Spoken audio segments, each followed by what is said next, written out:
Good afternoon. It's good to see you. We are pleased to have the President of Finland here with us today. We will start with a statement from the Secretary General, followed by the President, and then we'll have time for some of your questions. Okay, thank you all for being here. And President Stubb, dear Alex, welcome back to NATO headquarters. You were the first Allied leader to visit after I took office last year, and it's always great to see you. Finland is a valued ally. Your membership strengthens NATO's deterrence and defense. And Finland can count on your NATO allies to stand beside you. Finland has always recognized the importance of security, and you know what it takes to deliver it. You spent over 2.4% of GDP on defense last year and will spend over 2.7% this year. And together with Sweden, you are establishing a new NATO forward land force in Finland that will further reinforce NATO's posture. And of course, I welcome the new multi-corps land component command in Mikkeli, which will plan, prepare and run the activities of NATO land forces in Northern Europe. Finland contributes to air policing over Iceland this February and Romania last year. And most recently, you deployed a counter-drone detachment in support of Denmark. You also contribute to Baltic Sentry, which we launched in January in Helsinki to address threats to our critical undersea infrastructure. This effort has been remarkably effective, and it is a valuable complement to the work that Finland and other allies around the Baltic undertake in their national capacities. Finnish expertise in the High North is crucial.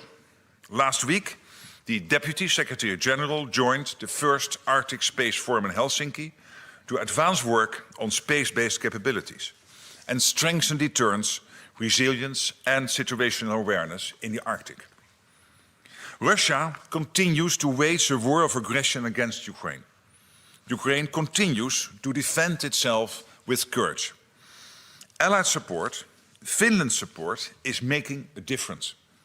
Since the start of Russia's full-scale invasion, you have provided roughly 3.8 billion euros in support, including more than 2.8 billion in military aid, artillery, armored vehicles, air defense and ammunition. And this year, you launched a 3-year program to supply Ukraine with materiel from Finland's defense industry.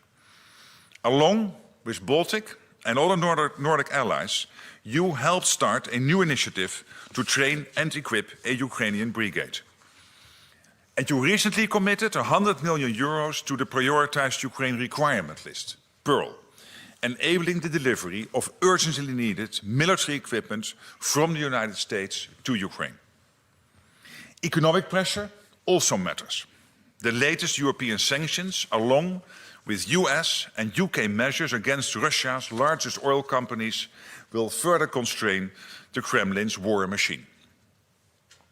Deterrence and defense are the bedrock of our security. Together, we are demonstrating readiness and resolve. We are making sure that more capabilities are available whenever and wherever needed, on land, at sea and in the air. And we are working with industry to secure the technology, systems and ammunition required to defend every inch of Allied territory. Our priorities are clear: to deliver on Allied defense spending, to boost defense industrial capacity, and to maintain our unwavering support to Ukraine. So Alex, thank you for your friendship, your leadership, and for Finland's steadfast commitment to our common security. The floor is yours. Thank you very much, Mark. Always nice to be here, albeit I think we message or call each other quite a few times a week, but it's always good to see you live. Today we focused on two things. The first one was how to support Ukraine in defense of Russia's war of aggression. And the second one was how to strengthen our defense and deterrence of the alliance.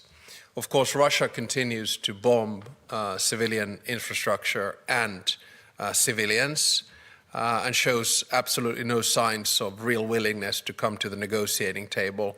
And that's why we firmly believe that we need to do two things right now. The first one of which is to increase sanctions, and the second one is to further support Ukraine militarily and economically. Ukraine's urgent needs must be met, just like the Secretary General just said. We've sent 30 packages to Ukraine.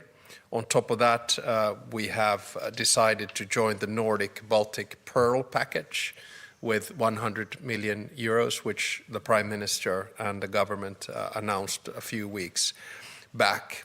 We have also recently launched the Shelter Coalition to help protect Ukrainian civilians. Russia, of course, believes that they can wear us down if they just keep on sending more and more troops to the front line. But I firmly believe that they are mistaken. The Pearl mechanism and the scaling up of our defense industrial bases are proofs of that. Ukraine's financial needs for the coming years must also be tackled urgently. It's obvious that Russia will remain a long-standing threat to security and stability of Europe, even after the war in Ukraine is over. NATO and Europe needs to continue to strengthen our defenses to respond to these threats. The defense spending commitment made in Hague is an important part of this, and we need greater European investment in defense, and Finland will, of course, play its part, and we expect the same from our allies. As you will know, Finland does have one of the largest militaries in Europe. Lately, Russia has tested the alliances and the EU's unity and resolve by using means of hybrid warfare. We need to strengthen our societies and capabilities, but also keep our cool heads. Acting united, we can do this. And if I may humbly recommend that we all react to these things in the Finnish way, which means not only cool heads, but also sisu, which is grit and perseverance. So you don't need to overreact to anything that happens, because this is unfortunately the new normal, and what Russia is trying to do is to destabilize our societies through information and other campaigns. And as the Secretary General mentioned, our integration to NATO is moving ahead according to plans, including the Land Component Command, which I visited in Mikkeli only a few weeks back, met some of the new staff from, for instance, Denmark and the United Kingdom there. And we also have started work on building FLF Finland, and the work continues as planned. We will continue to contribute to the implementation of NATO's deterrence and defense in the North. Always nice to see you. Thank you very much. All right, we'll start with some questions. The second row here, Ilta Sanomat. Thank you. First, Mr. Secretary General, an explosion of some kind destroyed a railway track in Poland on Sunday. According to Poland, it was an act of sabotage. What is known about this, and was it sabotage? And secondly, our president, you said in the spring that we should mentally prepare for the fact that relations with Russia will be opened at some point. When could this become relevant, and has Russia given any signals regarding this? Thank you. On your first question, let me say that, of course, we are in close contact with the Polish authorities, NATO, Poland, intensely in contact on this. And, of course, we now have to await the outcome of the investigation. On your questions on when to open the contacts, I think in diplomacy, timing is always of essence. Right now, the time is to increase the pressure on Russia, both militarily and financially. Usually, I'm a realistic optimist, but to be quite honest, I don't see an end to this conflict this year. The earliest we can get into the negotiating table would be sometime in February, March, but that is for President Zelensky to decide. As far as contacts from European leaders is concerned, there should be no solo acts. That is exactly what Russia is trying to do. So if one European leader were to be in contact, with his or her Russian counterpart, it would have to be closely coordinated. Okay, we'll go to the second row, Reuters. Thank you so much, Lily Bayer from Reuters. I have a question for each of you. Secretary General, over the past weeks, we've seen quite a few drone incidents in Belgium over airports, over sensitive installations. Is NATO providing any support to Belgium with these drone incidents? And what is your latest assessment in terms of attribution and risk of these particular incidents? And then, Mr. President, this morning, the Commission President, Ursula von der Leyen, sent a letter to leaders along with an options paper on financing Ukraine for the next 2 years. What is your message on these options? In particular, what is your message to the Belgian authorities since you're here in Brussels today? Thank you. On your first question, I was in contact with the Belgian defense minister, and I know that many allies have provided support to Belgium, very concrete support. So that's typically the role of NATO, to be in close contact with our allies to make sure that whatever help is needed will come to the country. And I have no news about attribution. When it comes to funding Ukraine, it seems rather clear that there are three options. The first one is that EU member states, or NATO member states for that matter, pay directly, either by taking more loans or using current reserves. The second option is the mutualization of debt on a European level, as was done with Next Generation Europe and with SAFE. And the third option, of course, is the use of the immobilized assets. I will discuss these matters today with Belgium's Prime Minister. I think a lot of European leaders have understood the concerns that Belgium has in this situation, both political and legal.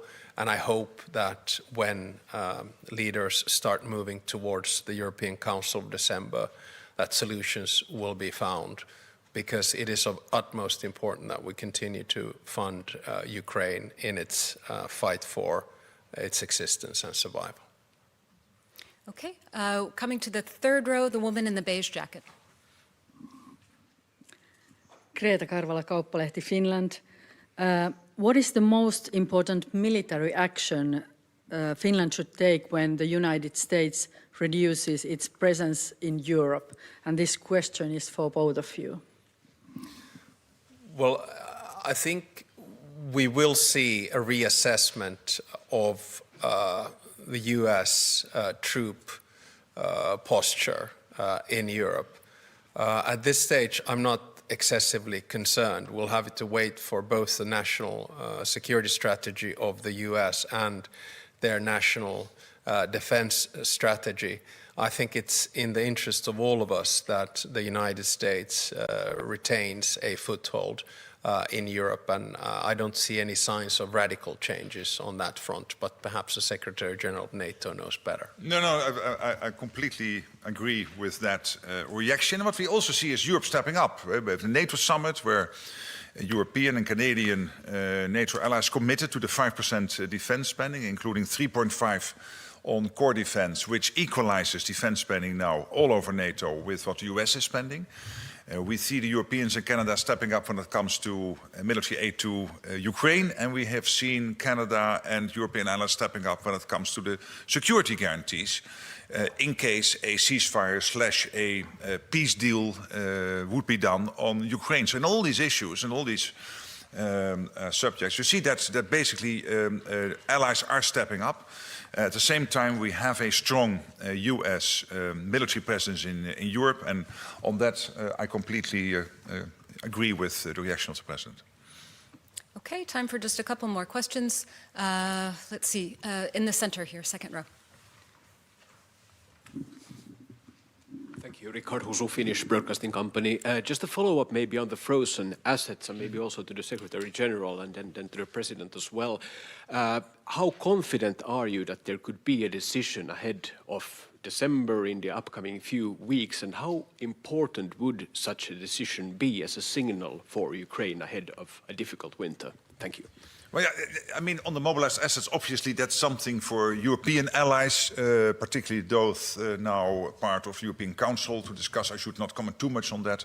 For me, the absolute priority is to make sure that Ukraine has what it needs to stay in the fight and to be prepared as strong as possible whenever any peace talks will start on a ceasefire long-term or a full peace deal. And for that, Ukraine needs financial support. For that, Ukraine needs, of course, military support.